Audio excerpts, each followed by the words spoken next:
Hello everyone, Kevin Fay here, Adult Services Librarian with the Casa Grande Public Library, here to give you another iPhone tip of the week. And this week, in the next 2 weeks, I'm going to talk about the Photos app.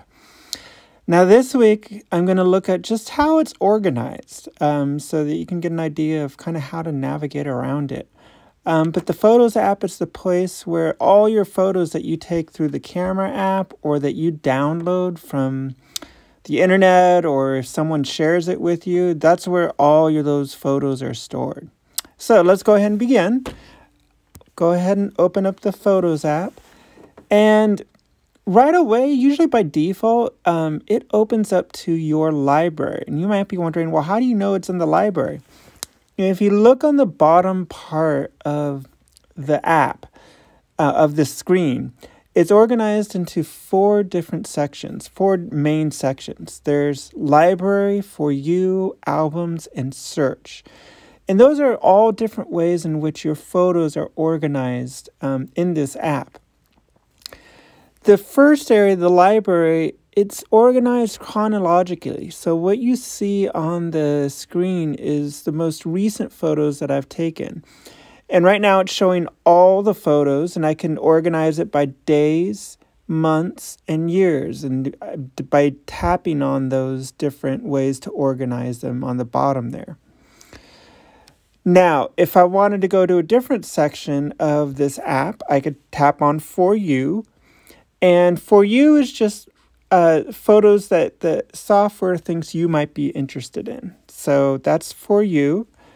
And then another area, and this is one that's kind of important, is the albums area. Now, we'll get into how you can add an album later, but a little hint, there's a plus symbol at the very top left corner of this screen. That's how you can add an album. But we'll go into more detail about that next week. And this is where you can see all the different albums that you've either created or you have. You can also take a look at the shared albums, and these are albums that people have either shared with you or you have shared with other people. And then there's albums that are people and places, and that's kind of auto-generated by the software.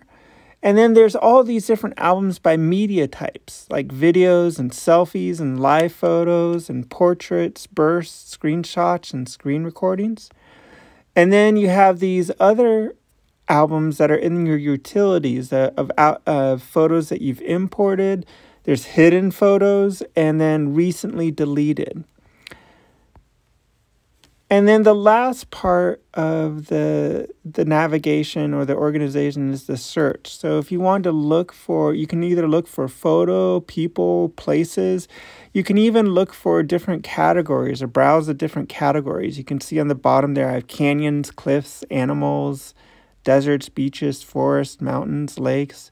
I could tap on any one of those and it would bring up photos that I've taken that actually has to do with that particular category.